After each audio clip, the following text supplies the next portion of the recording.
నమస్కారం అందరికీ.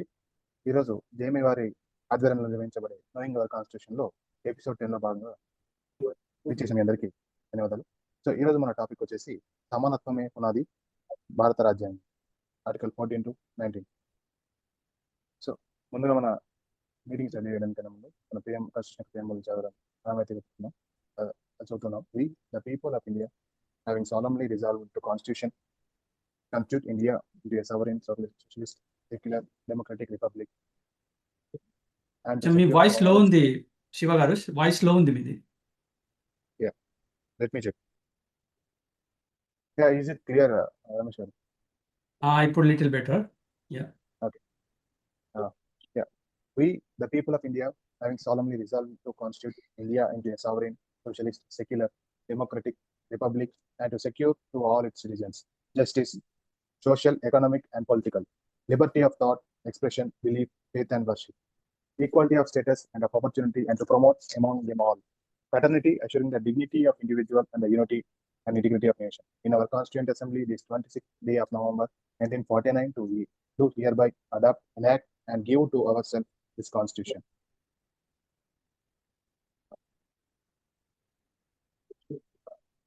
సో ఈరోజు మన టాపిక్ వచ్చేసి ఆర్టికల్ 14 to 18. సో ఈరోజు మనతో పాటు ఉన్నారు చెంప్లా గారు. ఆర్టికల్ 14 to 18 గురించి చెప్పడానికి చెంప్లా గారు మనతో ఉన్నారు. చెంప్లా గారు, ప్లీజ్ ఎండ్ అవుతుంది. నమస్తే అందరికి. కొందరికి గుడ్ ఈవినింగ్, రమేష్ గారికి గుడ్ మార్నింగ్ అనుకుంటా.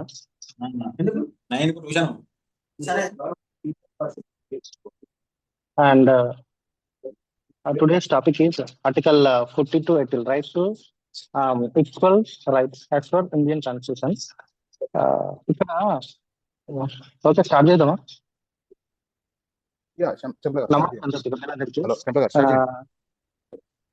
Okay.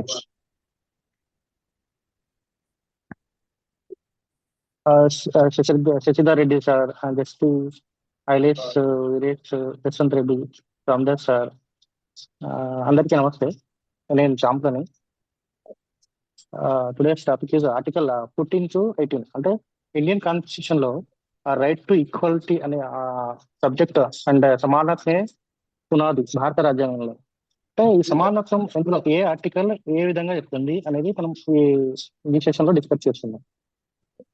So first of all మన ఆర్టికల్ 14 గురించి తెలుసుకుంటే, article 14 as per Indian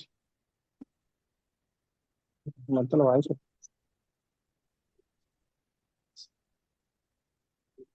article 14 ఏం చెప్తుందంటే, వినవచ్చుంది కదండి?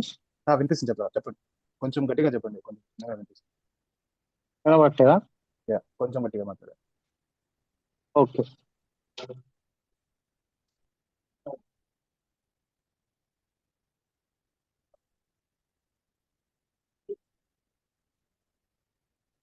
ఇప్పుడు ఇక్కడ మెయిన్ గా 3 ఆబ్జెక్ట్ మీద ఆర్టికల్ 14 చెప్తుందండి. ఫస్ట్ ఏంటంటే equality before the law equal to equal protection of the law to all అన్నది. ఇక్కడ ఏంటంటే guarantee and equal before the law అంటే లా ముందు ఎవరైనా చిన్న పెద్ద తేడా కాకుండా అందరికీ ఈక్వల్ గా రైట్స్ ఇస్తున్నట్టు, ఈక్వల్ గా ఉండాలి. అండ్ ఇప్పుడు దేనికి ఫర్ ఎగ్జాంపుల్ ఇండియన్ సిటిజన్ కో విధంగా, ఫారిన్ సిటిజన్ కో విధంగా, అట్లా కాకుండా మన ఇండియన్ సిటిజన్ ఆర్టికల్ 14 కాన్స్టిట్యూషన్ ఏం చెప్తుందంటే అందరు ఈక్వల్, లా ముందు నువ్వు లేదు నేను లేదు, అండ్ ఎవరు తారతమ్యాలు భేదాలు లేకుండా అందరు ఈక్వల్ గా ఉండాలి. అది ఆర్టికల్ 14 చెప్తుందండి. అది ఎవరైనా కావచ్చు, ఈవెన్ ప్రైమ్ మినిస్టర్ కి అదే రూల్ వర్తిస్తుంది, ఒక కామన్ మ్యాన్ మన లాంటి వాళ్ళకు అదే రూల్. అండ్ ఇంకా ఏదైనా అడిషనల్ గా రూల్ ఉంటే ఎక్సెప్ట్ వాళ్ళకి ఏంటంటే ఒక డిగ్నిటీ, ఎవరైతే ఎక్కువ వినబడుతుందండి వినబడుతున్నా.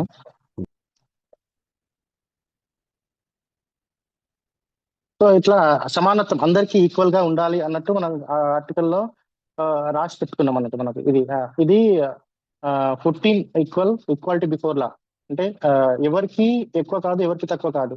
కానీ ఇది నిజంగా వర్తిస్తుందా ఇండియాలో అంటే ఇక మనం ప్రశ్నార్థకమే. నిజంగా వర్తిస్తుందా, ఎవరికి వర్తిస్తుంది, ఎవరెవరికి వర్తించట్లేదు. అండ్ ఇది వర్తించేటట్టు చేయవలసిన బాధ్యత కూడా మన, ఎందుకంటే పబ్లిక్ కి అవేర్నెస్ తీసుకురావడంలో అంటే పబ్లిక్ కి దీని గురించి తెలిస్తే కంపల్సరీ క్వశ్చన్ వేస్తారు. సో నువ్వెంతనో నేనంతరా భయ్, అంటే నీకెంతనో నాకంతే ఉంటాయి ఈక్వల్ గా, అంటే కాన్స్టిట్యూషన్ ప్రకారం. సో ఆ థాట్ ఆ పబ్లిక్ కి రావాలంటే కొంచెం అవేర్నెస్ ఉండాలి.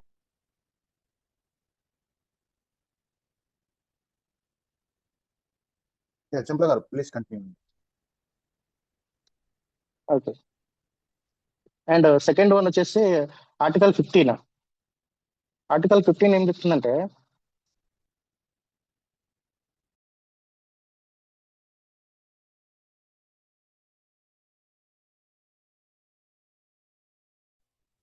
హలో చెంపల గారు, మీ వాయిస్ వినిపించట్లేదండి. హలో. ఓకే, వినబడుతుంది ఇప్పుడు ఓకేనా? ఇప్పుడు వినిపిస్తుందండి. ఓకే, అది ఈక్వాలిటీ గురించి చెప్తుంది అన్నట్టు. అంటే 14 నుంచి 18 వరకు అన్ని ఆర్టికల్స్ ఈక్వాలిటీ బిఫోర్ లా. కానీ స్పెసిఫిక్ గా ఆర్టికల్ 14 ఏం చెప్తుంది, 15 ఏం చెప్తుంది, 16 ఏం చెప్తుంది, 17 ఏం చెప్తుంది, అండ్ 18 ఏం చెప్తుంది అని మనం ఇప్పుడు కొంచెం డెప్త్ గా డిస్కస్ చేస్తున్నాం. ఇప్పుడు ఆర్టికల్ 14 గురించి అయిపోయింది. అంటే ఏది ఎగ్జాంపుల్ రీజనబుల్ క్లాసిఫికేషన్ ఏమి ఉండదు. లా can be treat different group differently. There is a valid reason. ఇది వ్యాలిడ్ రీజన్ ఉంటే తప్ప మిగతా వాళ్ళకి అందరికీ ఈక్వల్ గా ఉంటుంది. ఫర్ ఎగ్జాంపుల్ మనం ఉందాం అనుకోండి, మనం అతిథి వస్తారు మనకు. ఫర్ ఎగ్జాంపుల్ ఒకటి చెప్పుకుంటే, మన ఇంటికి అతిథి వస్తే అతనికి మనం ఎట్లా ట్రీట్ చేస్తాం, అది ఎక్సెప్ట్ అది అందరూ సమానంగా ఉంటారు. ఇప్పుడు ఇన్ కేస్ మన ఫారినర్ వచ్చి ఇక్కడ లీవ్ ఉండొచ్చు అండ్ మనం ఇక్కడ జీవించుతారు, ఫారినర్ కి అదే రూల్ ప్రవర్తిస్తుంది, యాజ్ వెల్ యాజ్ ఇండియన్ కూడా అదే రూల్ ప్రవర్తిస్తుంది అన్నట్టు. ఇది ఈక్వాలిటీ బిఫోర్ లా. ఇది 14 ఆర్టికల్ 14 చెప్తుంది. అండ్ ఆర్టికల్ 15 ఏం చెప్తుందంటే ప్రొవిజన్ ఆఫ్ డిస్క్రిమినేషన్. అంటే ఫర్ ఎగ్జాంపుల్ అంటే ఏదన్నా ఒక రిలీజియన్ నో, రేస్ నో, క్యాస్ట్ నో, సెక్స్ నో, ఆర్ ప్లేస్ ఆఫ్ బర్త్, అంటే ఎక్కడైతే పుట్టాడో వీటన్నిటిని కలుపుకొని దీన్ని డిస్క్రిమినేషన్ చేయకూడదు అన్నాడు. ప్రొవిజన్ అది ప్రొవిజన్ చేయాలి. రిలీజన్ బట్టి తిట్టడము, లేకుంటే క్యాస్ట్ ని బట్టి ఏదో అనడం, అండ్ ఎవరు కుల వివక్షతనో, లేకుంటే వర్ణ వ్యవస్థనో, లేకుంటే ఏంది సెక్స్ అంటే లింగ వ్యవస్థనో, ఇలాంటివన్నీ ఉండొద్దు అన్నట్టు. ఆర్టికల్ 15 క్లియర్ గా చెప్తుంది ఇవన్నీ ఏమి ఉండవు యాజ్ పర్ కాన్స్టిట్యూషన్. అన్ని ఒకలా ఇన్ కేస్ ఏమైనా ఇలాంటి కేసెస్ అయితే ఇంకా వీటి మీద స్పెషల్ కేసెస్ ప్రొవిజన్స్ ఉన్నాయి. ఏంటి అంటే ఉమెన్స్ అండ్ చిల్డ్రన్స్ మీద, and social and education background. ఇప్పుడు social and education backward classes ఇవన్నీ తీసుకున్నాం అంటే యాజ్ పర్ కాన్స్టిట్యూషన్ ప్రకారం ఆర్టికల్ 15 లో ఉంది. కానీ 1979 లో మొరార్జీ దేశాయ్ ప్రైమ్ మినిస్టర్ ఉన్నప్పుడు బిపి మండల్ అనే ఒక బిల్ ని తీసుకొచ్చారు. బిపి మండల్ ఏం చెప్తుంది అంటే మండల్ అంటే కంపల్సరీ వినబడుతుంది కదా అందరికి? వినిపిస్తుంది. అప్పుడు బిపి మండల్ అనే బిల్లు తీసుకొచ్చినప్పుడు ఎవరు మొరార్జీ దేశాయ్ గారు ఉండేది. అప్పటి నుంచి మళ్ళా 10 years గవర్నమెంట్ లేకుండే. ఆ నెక్స్ట్ వచ్చిన గవర్నమెంట్ లో చరణ్ సింగ్ అనే ఒక మళ్ళీ ప్రైమ్ మినిస్టర్ వచ్చిండు. అది 1989 లో. అప్పుడు అది మళ్ళా అది మళ్ళీ ఆ ఫైల్ ని రీఓపెన్ చేసి నెక్స్ట్ ప్రైమ్ మినిస్టర్ మన పివి నరసింహారావు గారు 1990s లో 1991 లో ఆ బిల్ ని పాస్ చేయడం జరిగింది. దీని గురించి అంటే స్పెషల్ ఎడ్యుకేషన్, సోషల్ గా ఎవరైతే బ్యాక్గ్రౌండ్ ఉంటారో వాళ్ళకు కంపల్సరీ కొన్ని ఫ్లెక్సిబిలిటీస్ ఉండాలి, లేకపోతే వాళ్ళు చదువుకోలేరు, అక్కడ ఎక్కడ పోయినా కొంచెం వివక్షత గురి అవుతున్నారు అనేది ఈ 2 సర్కమ్స్టెన్స్ తప్ప మిగతా అన్నిట్లో ఎక్కడ ఇవి కుల వివక్షత ఇలాంటివి ఉండదు అన్నట్టు యాజ్ పర్ ఆర్టికల్ 15 ప్రకారం. ఇన్ ఆర్టికల్ 16 ప్రకారం equality of opportunity in public employment. Public employment లో కల్పించేటప్పుడు అందరికి ఈక్వల్ గా ట్రీట్ చేయాలి. నేను అంటే ఫర్ ఎగ్జాంపుల్ ఇప్పుడు మంత్రులు కొందరు ఇప్పుడు ఇచ్చుకుంటారు అనుకోండి, అది వేరే విషయం. కానీ ఆర్టికల్ 16 ఏం చెప్తుంటే అందరికీ ఈక్వల్ గా ఆపర్చునిటీ ఉండాలి గవర్నమెంట్ ఉద్యోగాలలో. ఇది ఫస్ట్ స్టార్టింగ్. అప్పుడు ఈవెన్ ఇప్పుడు గవర్నమెంట్ కాకుండా ప్రైవేట్ ఉద్యోగాలకు కూడా ఈక్వల్ గా ఆపర్చునిటీస్ కలిగేయాలి. అంటే అది లింగ భేదాలు కాకుండా, అండ్ వర్ణ భేదాలు, వర్గ భేదాలు, ఎలాంటి భేదాలు లేకుండా, అండ్ ప్లేస్ ఆఫ్ బర్త్ గురించి, రెసిడెన్స్ గురించి అట్లా ఎలాంటి రెస్ట్రిక్షన్స్ లేకుండా అందరికీ ఈక్వల్ గా ఆపర్చునిటీస్ కల్పించాలనే ఉద్దేశంతో ఆర్టికల్ 16 డిజైన్ చేయబడింది. అండ్ ఇప్పుడు ఇక్కడ కూడా రిజర్వేషన్స్ ఇన్ పబ్లిక్ ఎంప్లాయ్మెంట్ వస్తుందండి. ఇప్పుడు మనం ఇంతకుముందు social and education background classes చెప్తున్నప్పుడు బీపీ పాల్ తెచ్చిన బిల్ ఇదే. 16 ఇక్కడ కూడా equality opportunity in the public employment లో కూడా ఇది వర్తిస్తుంది. అండ్ ఆర్టికల్ 17 ఏం చెప్తుందంటే abolition of untouchability. For example untouchability అంటే ఇట్లా నలుపు తెలుపు రంగును బట్టి లేకుంటే నువ్వు నేను ఇవన్నీ ఇందులో కూడా వస్తాయండి. కులము, వర్ణము, భేదము అన్ని ఇది అన్టచబిలిటీ చెప్తుంది. అంటే ఒక్కొక్క ఆర్టికల్ ఒక్కో విధంగా చెప్తుంది, కానీ అందరికీ ఈక్వల్ గా చూడాలని ఆర్టికల్ 14 నుంచి ఆర్టికల్ 18 వరకు అదే చెప్తుందండి. కాకుంటే ఒక్కో ఆర్టికల్ ఒక్కో కాన్సెప్ట్ తోనే వచ్చిందండి. ఈక్వాలిటీ అంటే ఇప్పుడు 14 ఆర్టికల్ 150 దీన్ని అసమానత్వం. 16 ఆర్టికల్ ఏమో గవర్నమెంట్ ప్రభుత్వ ఉద్యోగంలో సమానంగా దీని హక్కులను కల్పించడం కోసం. అండ్ లాస్ట్ వన్ వచ్చేసి 18 అబాలిషన్ ఆఫ్ టైటిల్స్ ఎక్సెప్ట్ కొన్ని ఎక్సెప్షన్ చేస్తున్నాయి. టైటిల్ అంటే కొందరికి బిరుదులు ఉంటాయండి. అంటే ఇంతకుముందు రాజుగారు, మన రాజుల కాలంలో మహాతండ, పుత్తండ, అది సంథింగ్ సప్త సముద్ర గీత అలాంటి కొన్ని బిరుదులు కొందరికి వచ్చిండే అంట. ఫర్ ఎగ్జాంపుల్ మన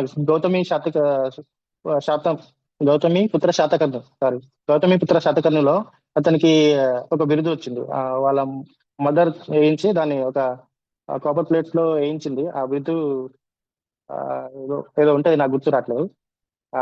7 సముద్రాల గుర్రం, నీళ్లు తాగిన గుర్రం అనేది సంథింగ్ ఉంటుంది, నాకు గుర్తు రావట్లేదు. సో అలాంటి బిరుదులు ఎవరికి అంటే ఎక్సెప్ట్ నేవీ అండ్ ఆర్మీ వాళ్ళకు ఉండే బిరుదులు తప్ప మిగతా వాళ్ళు ఎవరు ఏ బిరుదులతోని ఎక్కువ సత్కరించకూడదు. అండ్ ఇప్పుడు మనం వెహికల్ ముందు కొందరు స్టిక్కర్స్ వేసుకుంటారు.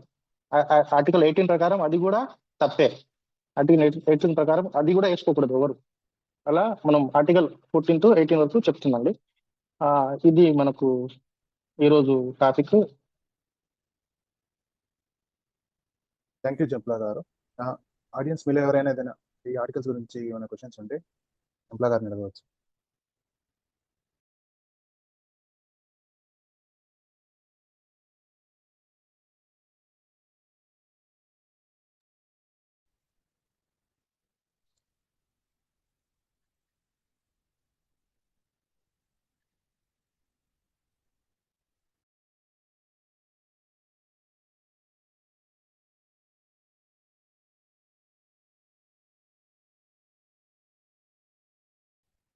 అంటే ఇది 14 నుంచి 18 వరకు ప్రతి ఒక్క ఆర్టికల్ దీని గురించి సమానత్వం గురించి.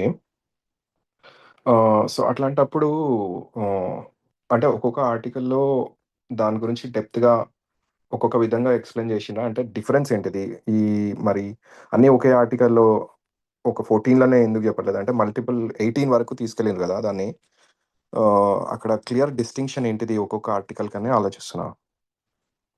అంటే ఆర్టికల్ 14 లో ఈక్వాలిటీ బిఫోర్ లా, అంటే లా ముందు అందరూ సమానమే అనే ఆ టైటిల్ తో వచ్చింది. అంటే ఇప్పుడు అంటే అధికారికో విధంగా, మనకో విధంగా, సెలబ్రిటీకో విధంగా, అండ్ వేరే వాళ్ళకు ఓ విధంగా రెస్పెక్ట్ అనేది ఉండకూడదు. ఈక్వల్ గా అన్నిటికీ అందరికీ ఈక్వల్ గా ఉండాలి. ఈవెన్ ప్రైమ్ మినిస్టర్ దగ్గర నుంచి రాష్ట్రపతి, ప్రైమ్ మినిస్టర్ అండ్ ఎవరైతే అంటే అట్లా మనం అనొద్దు, ఎవరైతే కూలీ పని చేసుకున్నటోడో అక్కడి నుంచి అక్కడి వరకు అందరికీ ఉండాలి. చెప్తుంది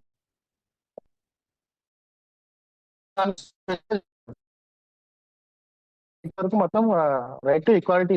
కానీ ఎప్పుడు ఎక్కడ సిచ్యువేషన్ బట్టి హలో జంప్లా గారు, మీ వాయిస్ వినిపించట్లేదండి. స్టక్ అవుతుంది. వినబట్లేదండి? స్టక్ అయిందా? ఇంతసేపు స్టక్ అయింది, ఇప్పుడు కొంచెం ఆర్టికల్ 14 నుంచి వినబడుతుందండి. ఆర్టికల్ 14 నుంచి 18 వరకు రైట్ టు ఈక్వాలిటీ గురించే మాట్లాడుకుంటారు. అన్ని ఆర్టికల్స్ రైట్ టు ఈక్వాలిటీ కాకుంటే స్పెసిఫిక్ గా ఒక టైటిల్ ఆర్టికల్ 14 అయితే ఈక్వాలిటీ బిఫోర్ లా ముందు అందరూ సమానులే. ఈవెన్ ప్రైమ్ మినిస్టర్ నుంచి ప్రైమ్ మినిస్టర్ టు ఎవరైతే డైలీ వెజ్ లేబర్ ఉంటారో వారి వరకు అందరికీ ఈక్వల్ గా లాని కల్పించాలనే ఉద్దేశం ఆర్టికల్ 14 యొక్క ఉద్దేశం అది. అండ్ ఎవరికి ఈవెన్ అతనికి యాజ్ వెల్ యాజ్ మన ఇండియన్ సిటిజన్ కి అండ్ ఫారెన్ సిటిజన్ కూడా ఇదే లా వర్తిస్తుందని మన కాన్స్టిట్యూషన్ చెప్తుందండి ఆర్టికల్ 14 ప్రకారం. అండ్ 15 ప్రకారం ఏం చెప్తుందంటే ప్రొవిషన్ ఆఫ్ డిస్క్రిమినేషన్ ఒక రిలీజియన్ బట్టో లేకుంటే ఒక సెక్స్ ని బట్టో ఒక క్యాస్ట్ ని బట్టో ఒక ప్లేస్ ని బట్టో ఒక బర్త్ ని బట్టో దాన్ని డిస్క్రిమినేషన్ చేయకూడదు. ఆ ప్రొవిజన్ ఆఫ్ డిస్క్రిమినేషన్ గురించి చెప్తున్నాను అండి ఇది. అంటే ఒక్కొక్క ఆర్టికల్ 14 to 18 వరకు సేమ్ యాజ్ టీజ్ చెప్తున్నాను. అన్ని రైట్ టు ఈక్వాలిటీ గురించి చెప్తున్నాయి. కాకుంటే ఒక్కొక్కటి ఒక్కొక్క టైటిల్ తో ఒక డెప్త్ మీనింగ్ వచ్చేటట్లు వచ్చింది అన్నట్టు.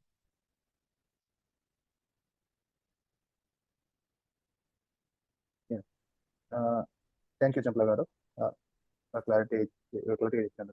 ఇది ఆర్టికల్ 14, ఆర్టికల్ 16 ఏదైతే ఉన్నాయో ఇది రెండు ఒకటేలాగా ప్రొనౌన్స్ అవుతున్నాయి, ఒకటేలాగా చెప్పబడుతున్నాయి అని చెప్పేసి దీని మీద కేసు వేయడం కూడా జరిగింది. దీనిపైన మీరు ఏమంటారు? ఆర్టికల్ 14, 16 ఒకటి అంటారా?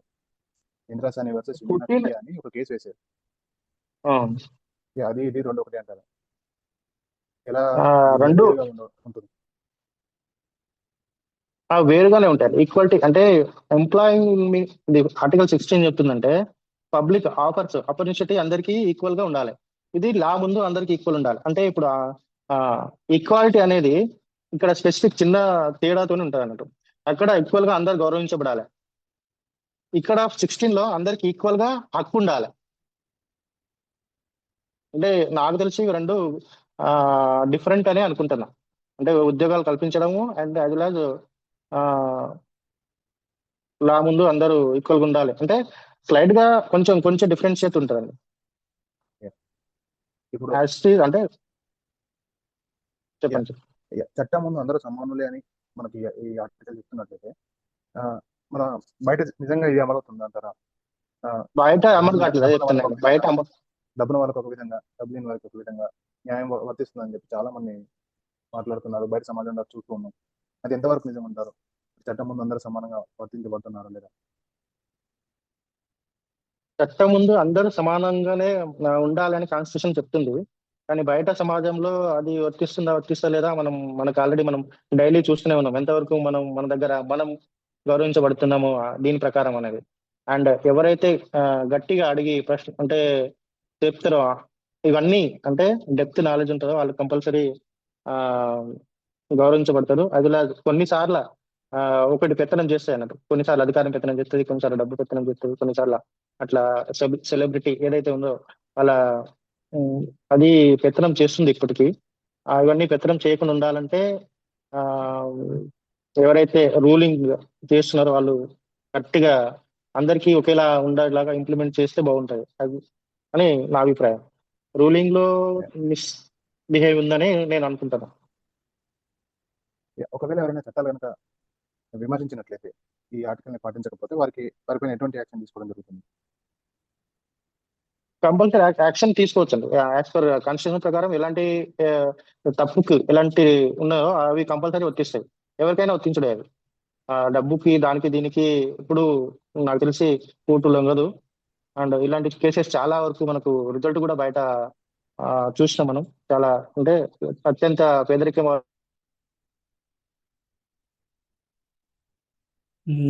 శివ గారు, Yeah, Ramesh, please. can I share something here? Yeah, sure. లేకుండా ఉండటం వాళ్ళకు కంపల్సరీ కోర్టులో న్యాయం జరుగుతుందని నేనైతే ట్రస్ట్ చేస్తున్నాను. ఓకే, సో ఈ ఆర్టికల్ 14 అనేది అంటే I'm just sharing my thoughts. ఇది ఒక బ్రాడర్గా ఉందని మనకు అనిపిస్తుంది. ఇది ఏంటంటే ఈక్వాలిటీ, అసలు రైట్ టు ఈక్వాలిటీ అనే దానికంటే ముందు ద టైప్స్ ఆఫ్ ఈక్వాలిటీ ఏంది అనేది మనం ఆలోచించినట్లయితే ఇది న్యాచురల్గా ఈక్వాలిటీ ఇవ్వడం, సోషల్ ఈక్వాలిటీ ఇవ్వడం, సివిల్ ఈక్వాలిటీ ఇవ్వడం, పొలిటికల్ ఈక్వాలిటీ ఇవ్వడం, ఎకనామిక్ ఈక్వాలిటీ ఇవ్వడం. దిస్ ఈస్ చాలా బ్రాడర్గా ఇది మనం అర్థం చేసుకోవాల్సినటువంటి అవసరం ఉందనేది అనిపిస్తుంది. అయితే ఇక్కడ ఇంకొకటి ఏంటంటే equality before law and also equal protection of the laws. ఇక్కడ ఈ కొన్ని రీజనబుల్ రిస్ట్రిక్షన్స్ కూడా మనకు పెట్టిననేది ఇక్కడ మనకు అర్థమవుతుంది. It's not an absolute but it's a qualified right as the state can impose reasonable restrictions అనేది కూడా కొన్ని సందర్భాల్లో మనం చూడడం జరిగింది. ఇది ఇంకొక విధంగా ఏం చెప్పొచ్చు అంటే the rule of law it forms the part of the basic structure of the constitution, essential for a functioning of democracy and prohibition of arbitrary action. ఇంకోటి any action or law that is discriminatory or arbitrary is deemed unconstitutional. అంటే ఇందులో చాలా ఇమిడి ఉన్నాయి మనము దాన్ని interpret చేసేటప్పుడు. ఇంకోటి ఏంది, article 14 does not prohibit class legislation, but it does prohibit class discrimination. It allows for classification of persons, objects, and transactions, provided it is based on intelligible differentia and has a rational nexus to the object of the fact. ఇంకొకటి, ఇది justiciable. If this right is violated, individuals can move to the courts, including the Supreme Court, for enforcement. ఇంకోటి, it is a cornerstone. This Article 14 is a cornerstone of the fundamental rights that are between Article 14 and 18, ensuring substantive, not just formal or equality. అంటే సబ్స్టాన్షివ్గా, కన్స్ట్రక్టివ్గా ఇది enforce అవ్వడానికి ఇది foundation అయిపోయింది మనకు. అయితే equality అనేది మనం ఇంతకుముందు అనుకున్నట్టుగా ఇట్స్ ఎ బ్రాడర్ కన్సెప్ట్. ఎన్నో రకాల equalities, not only equality before law, social equality, civil equality, political equality, అన్నిటి సమాజంలో ఉన్నటువంటి అన్ని సబ్సిస్టమ్స్లో ఈక్వాలిటీ ఉండాలనేది అది చెప్తున్నారు. ఒక fundamental principal of democracy, one of the fundamental principal of democracy and expectation of a democracy as well. ఇందులో మనం గమనించినట్లయితే ప్రస్తుతము అంటే అందరూ సమానంగా ఉండాలి, సమానత్వం పెరగాలి, ఇన్ఈక్వాలిటీస్ పెరగకూడదు, కాన్సన్ట్రేషన్ ఆఫ్ వెల్త్ ఫ్యూ హ్యాండ్స్లో ఉండకూడదు అనేది ఇది ఇంకా ఇంకా ఎన్నో ఆర్టికల్స్లో ఇది మనకు రిటరేట్ చేయడం జరిగింది. కానీ ఇప్పుడున్న పరిస్థితులను మీకు ఒకసారి నేను షేర్ చేస్తాను. అసలు ఇప్పుడు కాన్స్టిట్యూషన్ ఏమో అది చెప్తుంది, మనకి ఇప్పుడు ఎట్లా ఉంది అనేది మనము మీకు కొన్ని నిజాలను, ఫ్యాక్ట్స్ అండ్ ఫిగర్స్ను మీ ముందర పెడతాను. సో అప్పుడు మనము డిస్కషన్ ఒక ప్రొడక్టివ్గా, ఒక మీనింగ్ఫుల్గా మనం చేయొచ్చు అనేది నా ఆలోచన. ఇప్పుడు రీసెంట్గా వరల్డ్ ఇన్ఈక్వాలిటీ ల్యాబ్ రిపోర్ట్ అని ఒక స్వచ్ఛంద సంస్థ, it is a network of over 200 researchers.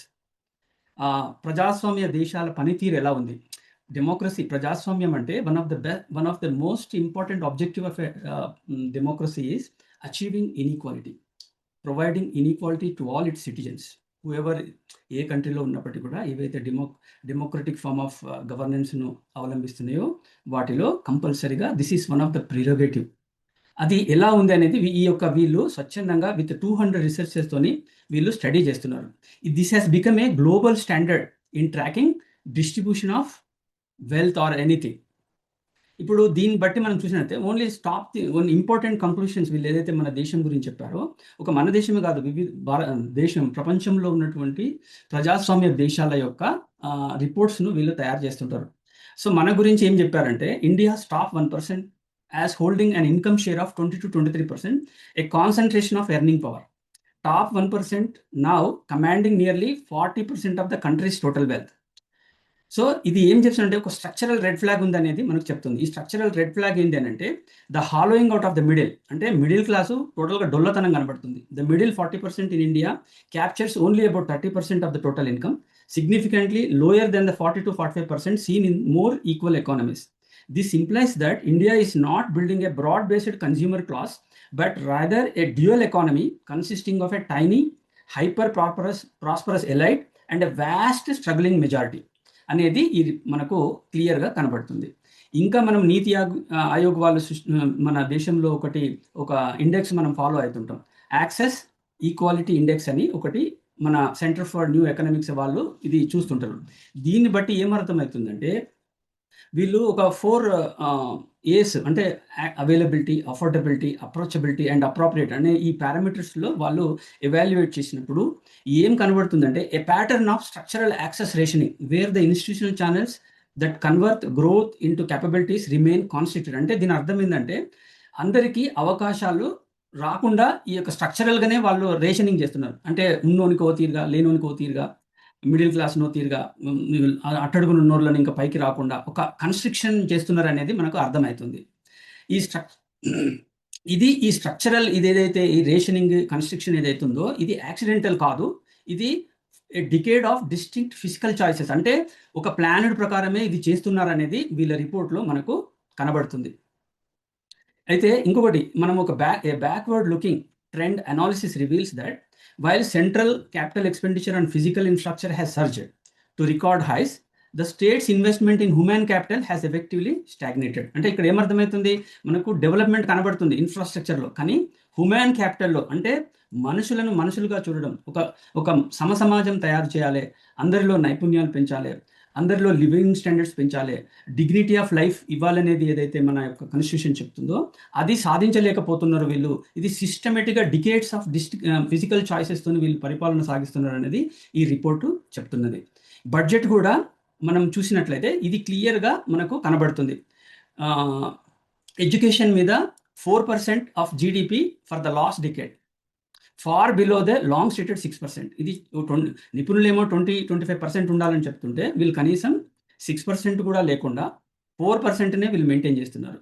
Health కేర్లోనేమో 1.2-1.5% of the GDP only allocate చేస్తున్నారు. అంటే హ్యూమాన్ ఎలిమెంట్ మీద వీళ్ళు సిస్టమేటిక్గా బడ్జెట్ను అలొకేట్ చేయకుండా నెగ్లెక్ట్ చేస్తున్నారు అనేది ఈ రిపోర్ట్ మనకు తేట తెల్లం చేస్తుంది. ఇట్లా ఎన్నో రకాలైనటువంటి పాలసీ ఫ్రేమ్వర్క్ వల్ల ఈ దేశంలో అసమానతలు పెంచి పోషిస్తున్నారనేది ఈ రిపోర్టు తేట తెల్లం చేస్తుంది. ఇంకొకటి, ఈ నీతి ఆయోగ్ ఒక ఎస్డిజి ఇండియా ఇండెక్స్ అనేది ఒకటి తయారు చేసింది. అది కూడా ఏం చూపిస్తుందంటే contradiction through the lens of geography. అంటే రీజనల్ దాంట్లో కూడా ఇది చాలా వరకు డిస్క్రిమినేషన్, ఇన్ఈక్వాలిటీస్ పెంచి పోషిస్తున్నారు. ఇప్పుడు ఒక గుజరాత్లో చాలా డెవలప్మెంట్ అవుతుంది, ఇంకొక ఏరియాలో అయితే అసలు డెవలప్మెంటే ఉండదు. So like this even rural urban divide కూడా అలానే సిస్టమేటిక్గా వీళ్ళు చేస్తున్నారు అనేది అర్థమవుతుంది. సో ఇక్కడ ఏమైందంటే ఇక్కడ ఈ report wants that inequality is not just horizontal but vertical, driven by the collapse of public wealth. Redistribution is insufficient if delivery mechanisms are broken and state capacity is hollowed out.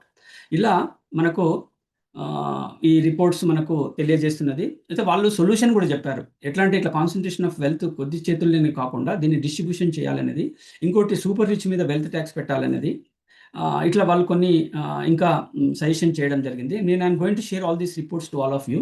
So ఇక్కడ ఏమవుతుందంటే మన constitution equality, సమసమాజం అన్ని రంగాల్లో చేయాలని చెప్పినప్పటికీ కూడా concentration of wealth few హ్యాండ్స్లో ఉండకూడదు అనేది కూడా ఆర్టికల్ 37-38 మనం చెప్తున్నప్పటికీ కూడా ఇది ఇన్ఈక్వాలిటీసు డ్రాస్టిక్గా మనకు కనబడుతున్నది అనేది ఈ రిపోర్ట్స్ అన్ని మనకు తెలియజేస్తుంది.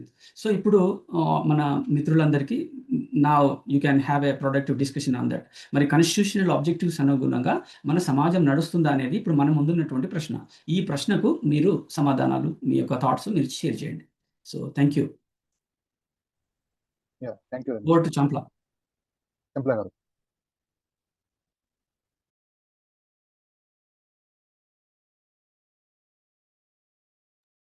అదే ఇంతకుముందు డిస్కషన్ చేస్తున్నట్టు కొందరికి మీటింగ్ అటెండ్ అయ్యి మనం దీని గురించి ఆలోచిస్తున్నాం. కానీ సమాజంలో ఏమవుతుందంటే బేసిక్గా రాజకీయ నాయకుల్ని పక్కన పెడితే ప్రజలకు దీనిపైన అవగాహన లేదు. అసలు నాకు తెలిసి నాకు స్కూల్లో కూడా నేను రాజ్యాంగం గురించి చదువుకున్నట్టు నాకు తెలియదు. అటువంటప్పుడు ప్రజలకు రాజ్యాంగం గురించి ఎంత అవగాహన ఉంది? రాజ్యాంగం అంటే అసలు అది అదొక రూల్, బుక్ ఆఫ్ రూల్ కదా. అది అసలు జనాలకు ఎంతమందికి తెలుసు దాని గురించి? అది తెలిస్తే కదా దాని లోపలికెళ్ళి అసలు దాంట్లో ఏముంది, దాంట్లో ఆర్టికల్స్ ఏంటివి, దాంట్లో అసలు ఏమేమి రూల్స్ మనం ఏం రాసుకున్నాం, అసలు ప్రియాంబుల్ అనేది మనము డెడికేట్ చేసుకున్నాం కదా, ఆ బుక్ ప్రకారం మనం బతకాలి కదా అని ఎంతమంది ఆలోచిస్తున్నారు అన్నది నా ప్రశ్న. అయితే ఈ ఆర్టికల్ 14 నుంచి 18 వరకు అది డీటెయిల్గా వెళ్తే తెలుస్తుంది. అంటే ఒక్కొక్క దానికి ఐ డోంట్ నో, ఇక్కడ నేను మేబీ స్కిప్ అయిందేమో, అన్ని స్లైడ్స్ చూపించినో లేదో. 14, 15, 16 కనిపించింది. 17, 18 గురించి కూడా స్లైడ్లో పెట్టినరా,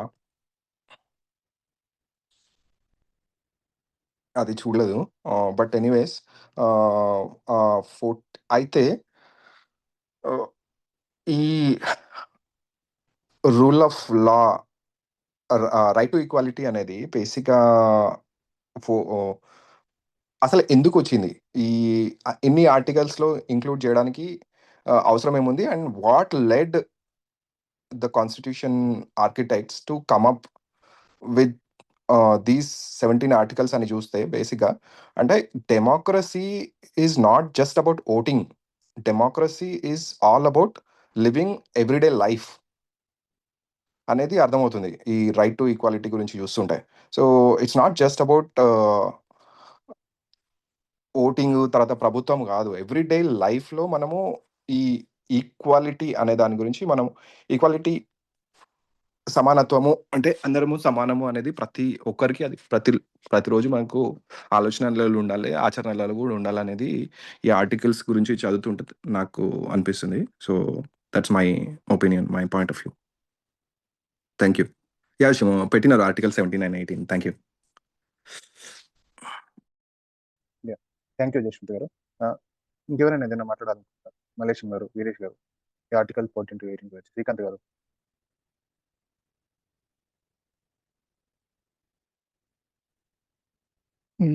థ్యాంక్ యూ అండి. నేను యాక్చువల్గా రాజ్యాంగము పూర్తి చదవలేదు, అక్కడక్కడ కొన్ని కామెంటరీస్ వీడియోస్ అట్లనే చూశాను. ఏదో ప్రియాంబుల్ ఫండమెంటల్ రైట్స్ ఎప్పుడో చదివాను, అది ఏదో 20 సంవత్సరాల క్రితం చదివింది, మర్చి కూడా పోయాను. అయితే ఈక్వాలిటీ ఒకటి ఎట్లాగా అంటే ఒక కల్చర్, ఈక్వాలిటీ అన్నది ఒక cultural way of life of any society I feel. మొన్న ఒకసారి ఎవరు మన చంద్రచూడ్ సిజే గారు రూల్ ఆఫ్ లా ఉంటుంది కానీ రూల్ బై లా సాధ్యం కాదన్నారు. అంటే కోర్టు ద్వారా లా ప్రకారము అన్నిటిని ఆర్గనైజ్ చేయటం సాధ్యం కాదు. రూల్ ఆఫ్ లా మాత్రమే అది, అంటే అది ప్రజల చేతుల్లోనే ఉంది. ప్రజల చేతులు అంటే ఇక మన హిస్టరీ నుంచి, ఇండిపెండెన్స్ నుంచి, ఇది వేరియస్ లాంగ్వేజెస్, కల్చర్స్, ఏంటంటే ఇది ఇక దక్షిణానికి దక్షిణ ఉత్తర భారతాలకు చాలా తేడాలు ఉన్నాయి. ఏంటంటే కల్చర్ వెస్ట్ బెంగాల్లో కానీ ఏంటి కేరళ, మన తెలంగాణ కాకుండా తెలుగు స్టేట్స్, ఇట్లాంటి కల్చర్ చాలా ఇదంటే ఒక పెద్ద దేశం, ఒక ప్రపంచం. ఇక్కడ ఇక సమానత్వం అన్నది అంటే అది ప్రాక్టీస్లో లేనిది. ఏదో సమానత్వం రావాలి అన్నది ప్రాక్టీస్లో ఈ అన్ని పొలిటికల్ పార్టీస్ అన్నీ వచ్చి ఏదో సమానత్వం కోసమో మానవత్వం కోసమో కాకుండా అది better source of income, better source of holding on to earning status. అది ఒకరికొకరు ఇది చేసుకోవడం, ఇది ఒక టూల్ లాగా. అంటే వెల్ఫేర్, తర్వాత మన ఏంటి బెటర్మెంట్, కంఫర్ట్, ఈక్వాలిటీ, ఇవన్నీ యూటోపియన్ కాన్సెప్ట్స్ లాగా వాడి ఇంప్రాక్టికల్గా అంటే ఇది చెప్పటం అది చేయటం అది జరుగుతుంటూ వస్తుంది. ఇక గుజరాత్ డెవలప్డ్ స్టేట్ అంటే, యూపీ డెవలప్డ్ స్టేట్ అంటే 2 స్టేట్లలో కలిపి 65,000 ప్రభుత్వ పాఠశాలలు బంద్ అయిపోయినాయి. ఐ డోంట్ థింక్ ఏంటంటే Gujarat is a developed state. ప్రభుత్వ పాఠశాలలు బంద్ చేసిన స్టేటు మరి వాళ్ళు నిరుద్యోగులుగా చేస్తుందా, నేరస్తులుగా చేస్తుందా ప్రజలను, రానున్న ప్రజానీకాన్ని, లేకుంటే ఏంటి మన టెర్రరిజం వైపు నడిపిస్తుందా? వాళ్ళకు ఏంటంటే నాగరికతను, మన భాష ఇది లేకుండా, విద్య లేకుండా చేస్తే ఏమవుతుంది అనేది ఇంకా ఇన్హ్యూమనిస్టిక్. ఏంటంటే కాల్ ఎనీవే ఏంటంటే ఇప్పుడు అన్ని సూపర్ స్పెషలైజేషన్స్, ఈ ప్రొఫెషనలిజం డెవలప్ అవుతున్న టైంలో వాళ్ళని అణిచివేయటం ఏంటంటే మత మౌఢ్యానికి గురి చేయటం, కుల వివక్షకు గురి చేయటం, అనవసరమైన వాటి మీద దృష్టి మరల్చి ఉన్న ఎక్స్ప్లాయిటింగ్, సప్రెసివ్ రిజైమ్స్ని కంటిన్యూ చేసే ఉద్దేశమే కానీ గుజరాత్కు చేసింది ఏమీ లేదు. గెస్ ఏంటంటే ఇప్పుడు కేరళ స్టేట్లో గ్రాడ్యుయేషన్ వరకు అందరికీ ఫ్రీ ఎడ్యుకేషన్ అని లా వచ్చిందని న్యూస్ వచ్చింది. That is equality. ఏంటంటే అందరికీ బ్రతికే హక్కు ఉంది. బ్రతకడం కోసం విద్య అవసరం, కంపల్సరీ విద్య అవసరం. మళ్ళీ ఆ విద్యకి ఏంటంటే మన ప్రకృతి నుంచి ఆహారం తీసుకోవడం దగ్గర నుంచి నాగరిక సమాజంలో సామాజిక ఆర్థిక కాంటెంట్స్ మీద కంట్రోల్ ఎట్లుండాలి, అందులో వాటా ఎలా తీసుకోవాలని చెప్పినప్పుడే సాధ్యమవుతుంది. అంటే ఎర్నింగ్ పొటెన్షియల్, ప్రొఫెషనలిజం డెవలప్ అయినప్పుడు మాత్రమే బ్రతికే హక్కు సమాన హక్కుగా నిలబడుతుంది. అంతేగాని ఎడ్యుకేషన్ని తక్కువ పర్సెంటేజ్ చేస్తున్నారంటే అది వాళ్ళకి వెల్ఫేర్ చేయటం వాళ్ళకి ఇష్టమే లేదు. అది కానే కాదు. వాళ్ళ ఆశయమే కానప్పుడు వాళ్ళు చేయటం లేదంటే వాళ్ళు దాని పేరు మీద తినాలని చూస్తున్నారు అంతే. అంతేగాని ఏంటంటే ఇంతకుముందు వచ్చిన స్కీములు ఎట్లా అంటే వెల్ఫేర్ ఓరియంటెడ్ స్కీమ్స్ ఉండి అందులో లంచాలు, మ్యానిపులేషన్స్, ఈ పక్కదారులు అందులో జరిగేవి. ఇప్పుడు అట్లా కాదు. ఏంటంటే scam oriented schemes, not welfare oriented or betterment oriented or equality oriented or humanistic oriented. No, they are desperately searching and establishing the tools to make scams on the name of schemes. అంతేగాని అంటే పూర్తిగా మధ్యాహ్నపు బందిపోట్లు అన్నమాట చెప్పాలనుకుంటే. కాకపోతే ఏంటంటే we have right to express our selves, organise our selves, and India is not as oppressive as Iran or Afghan or any other like North Korea. అట్లాంటి oppressive reasons కాదు, అది సాధ్యం కూడా కాదు. ఏంటంటే ఇది మనకు పెద్ద ప్రపంచం. We can have hope and faith. Equality అనేది యాక్చువల్గా ఇట్ సెల్ఫ్ ఏంటి, మరి నేను ఎక్కువ టైం తీసుకుంటే తగ్గిస్తాను. ఈక్వాలిటీ అనేది it is an impossibility in concept itself. అది ఉటోపియన్ కాన్సెప్ట్గానే ఉండగలుగుతుంది, కానీ it is an ideal to be achieved or implemented or practised, but it is never ever achievable. That will always have a advanced phase concepts. ఏదైతే ఉన్నతమైనదో, ఆదర్శమైనదో, మంచిదో, 4 తరాలు నిలిచేదో, ఏదైతే న్యాయమైనదో, లేదైతే ఏమంటాము మన నియతు ఎథికల్గా ఉండేదో, ఎథోస్ని రిఫ్లెక్ట్ చేసేదో, అది ఎప్పటికీ పైకి వెళ్తూ ఉంటుంది కాన్సెప్ట్. హ్యుమానిటీ అన్న కాన్సెప్ట్ని చూడాలంటే హ్యుమానిటీలో మాస్టర్స్ డిగ్రీయో కనీసం గ్రాడ్యుయేషన్లో ఉంటే మాత్రమే ఏంటంటే అది డెవలప్ అవుతున్న కాన్సెప్ట్. అట్లాంటిది ఏంటంటే ఈవెన్ ఇప్పుడు ఏంటి యూఎస్లో ఉన్నప్పుడు చూశాను, అన్నం తిన్న తర్వాత మిగిలిన అన్నం చెత్త కుండీలో వేసేటప్పుడు కూడా లైన్ కడతారు. ఒకడు ఉంటే ఒకడు తీసుకుని వేయడు. ఇక్కడ మంచి రిచెస్ట్ పీపుల్స్ పార్టీకి వేస్తే ఒకరి తర్వాత ఒకరు ముందు వాళ్ళని అటు ఇటు చేయడమే, కానీ వాళ్ళకి స్పేస్ ఇవ్వం. ఏంటంటే మన పాపులేషన్లో అట్లా అలవాటైంది. That is normal. Crossing the line or overtaking or getting a preferential attention or అట్లాంటివి. అంటే ఈక్వాలిటీ అన్నది it is not practised, it is a long way to go. But ఒకటేంటంటే ఇది పెద్ద కల్చరల్ ఏమంటాం అంటే భావ జడత్వము. నేను మా క్లాస్మేట్ గ్రూప్లో మొత్తం వాట్సాప్ పోస్ట్లో, ఇందులో కూడా జస్టిస్ మూవ్మెంట్ ఆఫ్ ఇండియాలో కూడా గ్రూప్లలో నేను ఆల్రెడీ పోస్టులు చేస్తుంటా. కొంచెం అరగన్స్గా ఉంటాయి, but that is needed to wash out the established concept and practices. లేకుంటే వచ్చి ఏంటంటే హిమాలయాలో కంచు గంట కొడితే చైనా మన సైనికులు పారిపోతారు అని పోస్టులు పెడుతుంటారు. ఊరి నా కొడుకు అక్కడ పెడితే ఏంటంటే అసలు డిఫెన్స్ మీద అవగాహన, సరే డిఫెన్స్ ఎక్స్పర్ట్స్ కూడా అట్లా లేరు. ఎట్లాగంటే డిఫెన్స్ ఎక్స్పర్ట్స్లో చూస్తే కూడా ఇట్ ఈస్ ఫర్ బట్ ఒకటి ఏంటంటే it is good thing that we are being pushed away the waves of the world. Call it westernisation, capitalisation, international travel or collaborations, associations. ఇవి ఏంటంటే they are going beyond the limits of any cultural bars and limits. ఇవి పోయటం వల్ల, ఈ media రావటం వల్ల కూడా చాలా అవేర్నెస్ వచ్చింది. బట్ అంటే it is long way to go. Equality అన్నది long way to go. Established concepts ఏంటంటే వాటిని వాడుకొని ఏంటంటే కులతత్వము, మతమౌఢ్యము, జమీందారీతనము, మన ఏంటి వ్యావస్థిక అణచివేతనం, ఇది ప్రతి దగ్గర కనబడుతుంది. And it is not treated as an abnormal. ఏంటంటే అబ్నార్మల్గా ఏమి అది అనిపించడం లేదు. Society has accepted it. అక్కడ నుంచి లేవాలంటే ఇట్ హ్యాస్ టు టేక్ ఏంటంటే ఇంటర్నేషనల్ చేంజెస్ వస్తుంటేనే మరి తప్పకుండా సాధ్యమవుతుంది అనుకుంటాను. It's a good trial that we are doing here, getting together to talk about it.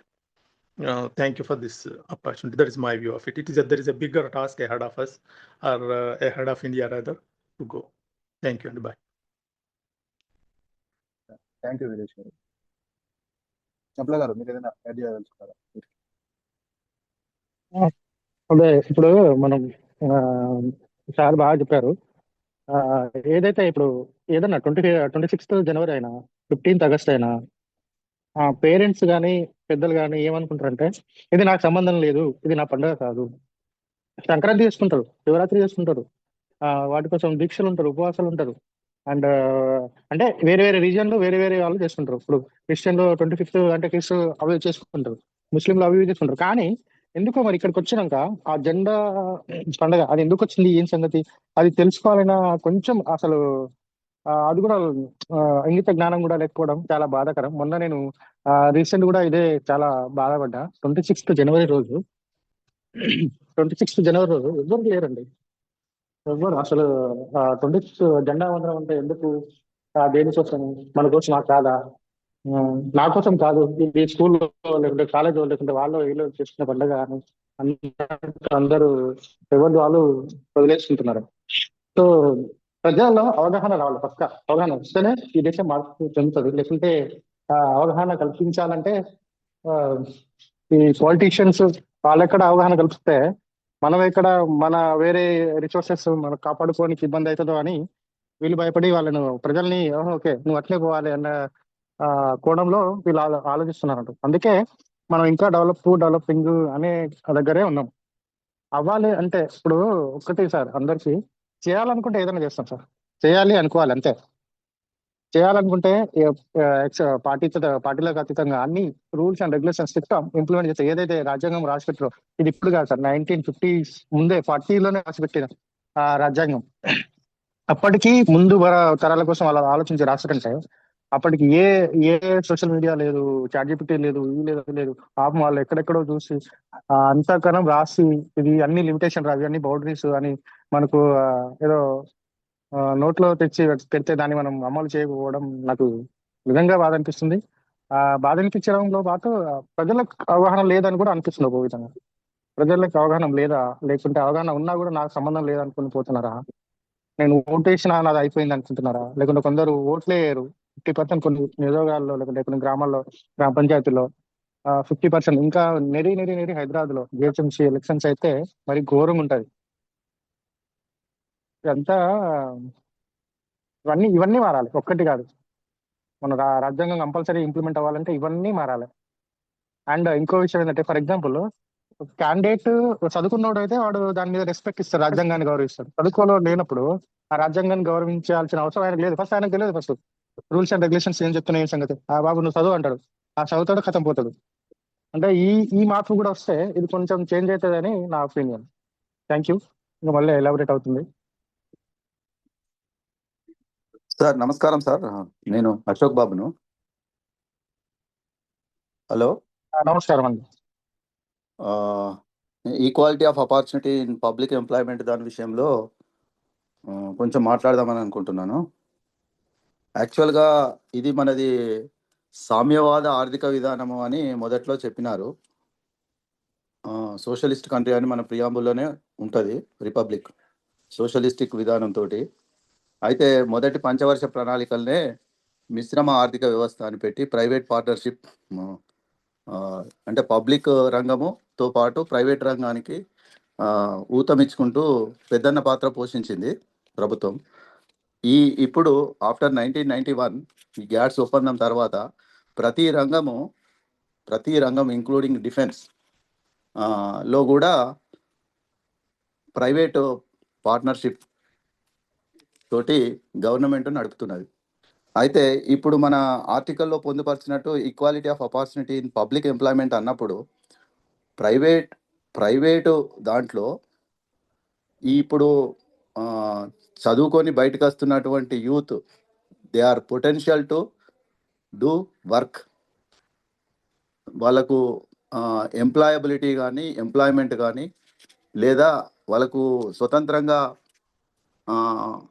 వాళ్ళు చేయడానికి కానీ ఎక్కడన్నా ప్రభుత్వము అంటే సరైన ప్రాతినిధ్యం ఇస్తున్నదా? ఇప్పుడు అందులోనే చెప్పిండ్రు, వెనుకబడిన తరగతులకు రిజర్వేషన్లు అనుమతించబడ్డాయి దేంట్లో, పబ్లిక్ ఎంప్లాయ్మెంట్లో. ఇప్పుడు కొలువులన్నీ ప్రైవేట్ అయిపోయిన తర్వాత మరి ఆ యజమానులు ఒక మెరిట్ అని చెప్పి, లేకపోతే ఇంకేదో స్టాండర్డ్స్ పెట్టి ఎటువంటి వాళ్ళను ఎట్లెట్లా తీసుకుంటున్నారో మనకు తెలుసు. మరి కొన్ని సోషల్ యాక్టివిస్టులు కానీ, ఆర్గనైజేషన్స్ కానీ, క్యాస్ట్ బేస్డ్ ఆర్గనైజేషన్స్ కానీ డిమాండ్ చేస్తున్నాయి ప్రైవేటు వాటిలలో కూడా రిజర్వేషన్స్ కల్పించాలని. మళ్ళీ ఒక పక్క అంటే క్రిటిసైజ్ చేస్తున్నారు, రిజర్వేషన్లు ఉన్న ఆర్గనైజేషన్లు దివాలా తీయడానికి, లేకపోతే ఇట్లా నిర్వీర్యం కావడానికి రిజర్వేషన్లే అని అంటున్నారు. ఒకప్పుడు మండల్ కమండల్ ఉద్యమాలు జరిగినాయి. అంటే ఇవాళ ఈడబ్ల్యూఎస్ రిజర్వేషన్స్ మళ్ళీ పుట్టుకొచ్చినాయి. అంటే ప్రభుత్వంలో ఉన్న వాళ్ళు ఎట్లా అంటే అట్లా బేసిక్ స్ట్రక్చర్ ఆఫ్ ద కాన్స్టిట్యూషన్ను, ఇంతకుముందు వీరేష్ గారు ఆయన మాట్లాడుతూ చాలా బాగా చెప్పారు. అంటే పాపులిస్ట్ మెజర్స్ పబ్లిక్ను అట్రాక్ట్ చేసుకొని వాళ్లకు ఓట్స్, వీళ్ళందరినీ పోలరైజ్ చేసుకొని ఓటు గ్యాంబుల్ చేయడానికి తప్ప మార్జినల్ ఓట్లతోటి గెలిచి వాళ్ళు ఆ టర్మ్ మొత్తం ఎంజాయ్ చేయడం, లేకపోతే ఒకరు టర్మ్ గెలిచినా ఇంకొకరు గెలవనాయనకు మళ్ళీ వాళ్ళు అంటే జాయింట్ పార్ట్నర్షిప్ కంపెనీలు ఉంటాయి, వాళ్ళ పనులు ఈజీగా అయిపోతుంటాయి. దీనికి ఒక చర్చ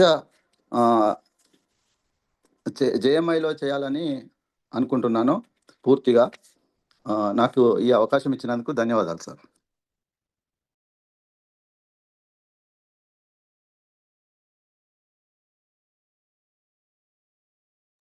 హలో అండి.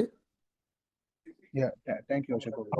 Thank you sir, thank you so much me experience share చేసినందుకు. అండ్ కంపల్సరీ చేద్దాం సార్, అంటే మన డైలీ లో ఇది కూడా ఒక పార్టే సార్. మీరు అవకాశం ఇవ్వాలి అని అడగద్దు సార్, మనం తీసుకుందాము.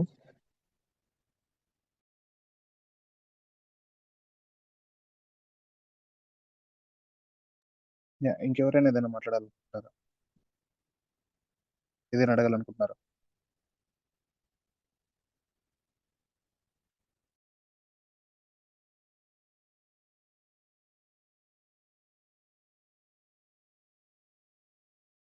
Yeah. Thank you, Andy. Thank you, one and all. Thanks for attending the meeting. We will wind up this.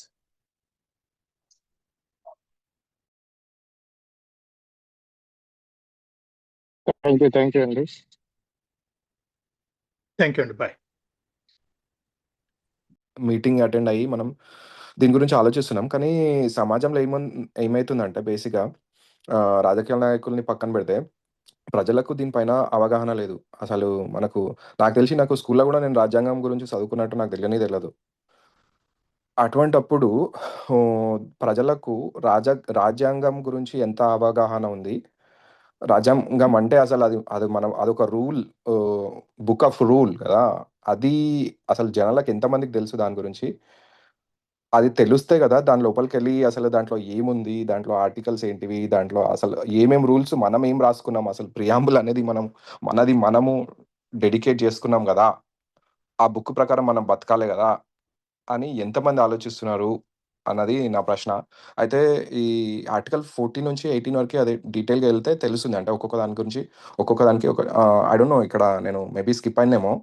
అన్ని స్లైడ్స్ చూయించినో లేదో 14, 15, 16 కనిపించింది. 17, 18 గురించి కూడా స్లైడ్‌లో పెట్టినరా? అది చూడలేదు. బట్ ఎనీవేస్ ఆహ్, ఆహ్, అయితే ఈ rule of law, right to equality అనేది బేసిక్‌గా ఫో అసలు ఎందుకొచ్చింది? ఈ ఇన్ని ఆర్టికల్స్‌లో ఇంక్లూడ్ చేయడానికి అవసరం ఏముంది? And what lead the constitution architects to come up with these 17 articles అని చూస్తే బేసిక్‌గా అంటే democracy is not just about voting. Democracy is all about living everyday life అనేది అర్థమవుతుంది ఈ రైట్ టు ఈక్వాలిటీ గురించి చూస్తుంటే. So, it's not just about voting, తర్వాత ప్రభుత్వం గాదు. ఎవ్రీడే లైఫ్‌లో మనము ఈ ఈక్వాలిటీ అనే దాని గురించి ఈక్వాలిటీ, సమానత్వము అంటే అందరము సమానము అనేది ప్రతి ఒక్కరికి అది ప్రతిరోజు మనకు ఆలోచనలలో ఉండాలి, ఆచరణలలో గూడా ఉండాలనేది ఈ ఆర్టికల్స్ గురించి చదువుతుంటే నాకు అనిపిస్తుంది. So, that's my opinion, my point of view. Thank you. Yeah! పెట్టినారు article 17 and 18. Thank you. Yeah. Thank you Jashwant గారు. ఇంకెవరైనా ఏదైనా మాట్లాడాలనుకుంటున్నారా? మల్లేశం గారు, వీరేష్ గారు. ఈ ఆర్టికల్ 14 to 18 గురించి. శ్రీకాంత్ గారు.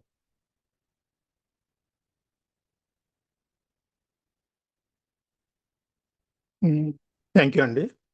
నేను యాక్చువల్‌గా రాజ్యాంగము పూర్తి చదవలేదు. అక్కడక్కడ కొన్ని కామెంటరీస్, వీడియోస్ అట్లనే చూశాను. ఏదో ప్రియాంబుల్, ఫండమెంటల్ రైట్స్ ఎప్పుడో చదివాను. అదేదో 20 సంవత్సరాల క్రితం చదివింది మర్చి కూడా పోయాను. అయితే ఈక్వాలిటీ ఒకటి ఎట్లాగా అంటే ఒక కల్చర్, ఈక్వాలిటీ అన్నది ఒక cultural way of life of any society I feel. మొన్న ఒకసారి ఎవరు మన చంద్రచూడ్ సిజే గారు రూల్ ఆఫ్ లా ఉంటుంది కానీ రూల్ బై లా సాధ్యం కాదన్నారు. అంటే కోర్టు ద్వారా లా ప్రకారము అన్నిటిని ఆర్గనైజ్ చేయటం సాధ్యం కాదు. రూల్ ఆఫ్ లా మాత్రమే అది. అంటే అది ప్రజల చేతుల్లోనే ఉంది. ప్రజల చేతులు అంటే ఇక మన హిస్టరీ నుంచి, ఇండిపెండెన్స్ నుంచి, ఇది వేరియస్ లాంగ్వేజెస్, కల్చర్స్, ఏంటంటే ఇది ఇక దక్షిణ ఉత్తర భారతాలకు చాలా తేడాలు ఉన్నాయి. ఏంటంటే కల్చర్ వెస్ట్ బెంగాల్లో కానీ ఏంటి కేరళ, మన తెలంగాణ, తెలంగాణ కాకుండా తెలుగు స్టేట్స్ ఇట్లాంటి కల్చర్ చాలా ఇదంటే ఒక పెద్ద దేశం, ఒక ప్రపంచం. ఇక్కడ ఇక సమానత్వం అన్నది అంటే అది ప్రాక్టీస్‌లో లేనిది. ఏదో సమానత్వం రావాలి అన్నది ప్రాక్టీస్‌లో ఈ అన్ని పొలిటికల్ పార్టీస్ అన్నీ వచ్చి ఏదో సమానత్వం కోసమో, మానవత్వం కోసమో కాకుండా అది better source of income, better source of holding on to earning status. అది ఒకరికొకరు ఇది చేసుకోవడం. ఇది ఒక టూల్ లాగా అంటే వెల్‌ఫేరు, తర్వాత మన ఏంటి బెటర్‌మెంట్, కంఫర్ట్, ఈక్వాలిటీ ఇవన్నీ యూటోపియన్ కాన్సెప్ట్స్ లాగా వాడి ఇంప్రాక్టికల్‌గా అంటే ఇది చెప్పటం, అది చేయటం అది జరుగుతుంటూ వస్తుంది. ఇక గుజరాత్ డెవలప్డ్ స్టేట్ అంటే యూపీ డెవలప్డ్ స్టేట్ అంటే 2 స్టేట్‌లలో కలిపి 65,000 ప్రభుత్వ పాఠశాలలు బంద్ అయిపోయినాయి. ఐ డోంట్ థింక్ ఏంటంటే Gujarat is a developed state. ప్రభుత్వ పాఠశాలలు బంద్ చేసిన స్టేటు మరి వాళ్ళు నిరుద్యోగులుగా చేస్తుందా? నేరస్తులుగా చేస్తుందా ప్రజలను? రానున్న ప్రజానీకాన్ని? లేకుంటే ఏంటి మన టెర్రరిజం వైపు నడిపిస్తుందా? వాళ్ళకు ఏంటంటే నాగరికతను, మన భాష ఇది లేకుండా, విద్య లేకుండా చేస్తే ఏమైతదనేది ఇంకా ఇన్‌హ్యూమనిస్టిక్. ఏంటంటే కాల్ ఎనీవే ఏంటంటే ఇప్పుడు అన్ని సూపర్ స్పెషలైజేషన్స్, ఈ ప్రొఫెషనలిజం డెవలప్ అవుతున్న టైంలో వాళ్ళని అణిచివేయటం ఏంటంటే మతమౌఢ్యానికి గురి చేయటం, కుల వివక్షకు గురి చేయటం, అనవసరమైన వాటి మీద దృష్టి మరల్చి ఉన్న ఎక్స్‌ప్లాయిటింగ్, సప్రెసివ్ రిజైమ్స్‌ని కంటిన్యూ చేసే ఉద్దేశమే గానీ, గుజరాత్‌కి చేసింది ఏమీ లేదు. యెస్. ఏంటంటే ఇప్పుడు కేరళ స్టేట్‌లో గ్రాడ్యుయేషన్ వరకు అందరికీ ఫ్రీ ఎడ్యుకేషన్ అని లా వచ్చిందని న్యూస్ వచ్చింది. That is equality. ఏంటంటే అందరికీ బ్రతికే హక్కు ఉంది. బ్రతకడం కోసం విద్య అవసరం. కంపల్సరీ విద్య అవసరం. మళ్ళీ ఆ విద్యకి ఏంటంటే మన ప్రకృతి నుంచి ఆహారం తీసుకోవడం దగ్గర నుంచి నాగరిక సమాజంలో సామాజిక, ఆర్థిక కాంటెంట్స్ మీద కంట్రోల్ ఎట్లుండాలి, అందులో వాటా ఎలా తీసుకోవాలని చెప్పినప్పుడే సాధ్యమవుతుంది. అంటే ఎర్నింగ్ పొటెన్షియల్, ప్రొఫెషనలిజం డెవలప్ అయినప్పుడు మాత్రమే బ్రతికే హక్కు సమాన హక్కుగా నిలబడుతుంది. అంతేగాని ఎడ్యుకేషన్‌ని తక్కువ పర్సెంటేజ్ చేస్తున్నారంటే అది వాళ్ళకి వెల్‌ఫేర్ చేయటం వాళ్ళకి ఇష్టమే లేదు. అది కానే కాదు. వాళ్ళ ఆశయమే కానప్పుడు వాళ్ళు చేయటం లేదంటే వాళ్ళు దాని పేరు మీద తినాలని చూస్తున్నారు అంతే. అంతేగాని ఏంటంటే ఇంతకుముందు వచ్చిన స్కీమ్‌లు ఎట్లా అంటే వెల్‌ఫేర్ ఓరియెంటెడ్ స్కీమ్స్ ఉండి, అందులో లంచాలు, మానిప్యులేషన్స్, ఈ పక్కదారులు అందులో జరిగేవి. ఇప్పుడు అట్లా కాదు. ఏందంటే scam oriented schemes, not welfare oriented or betterment oriented or equality oriented or humanistic oriented. No. They are desperately searching and establishing the tools to make scams on the name of schemes. అంతేగాని అంటే పూర్తిగా ఆహ్, మధ్యాహ్నం దొంగతనం, మధ్యాహ్నపు బందిపోట్లన్నమాట చెప్పాలనుకుంటే.